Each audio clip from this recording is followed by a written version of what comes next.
5 mistakes जो आपको avoid करनी है अगर आप सिविल सर्विस एग्जाम क्रैक करना चाहते हैं। पहला, इग्नोर ना करें सिलेबस को। आपको पता होना चाहिए कि क्या है सिलेबस में। और second, understanding of that syllabus. और अंडरस्टैंडिंग का मतलब है to understand to what extent questions are asked, यानी कि कितना पढ़ना है, कितने तरह की थीम्स एक पर्टिकुलर टॉपिक से पूछी जाती हैं। तो उसके लिए हमें पीवाईक्यूज को रेफर करना होगा। सेकंड, टू मेनी रिसोर्सेज, क्योंकि आप इतने सारे टॉपर्स की वीडियोस देखते हैं। कोई कहता है स्पेक्ट्रम पढ़िए, कोई कहता है बिपिन चंद्रा पढ़िए, कोई और बुक आपको बताएगा। ऐसी सब्जेक्ट वाइज अलग अलग एडवाइसेस। तो ऐसे में कंफ्यूजन क्रिएट हो जाता है। Too much time get wasted in shuffling between these resources. हमें ऐसा नहीं करना है। Just stick to few resources and just revise revise revise.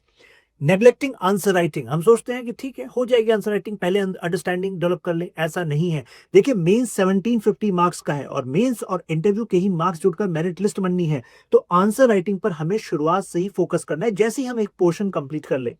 Next mistake is not having a realistic plan, यानी कि गोइंग विद द फ्लो। ऐसा नहीं करना है।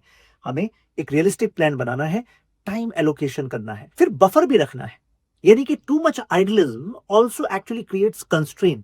आपका फ्लो नहीं फिर बन पाता। तो बफर भी रखें और फिर रिवीजन का टाइम जरूर रखें।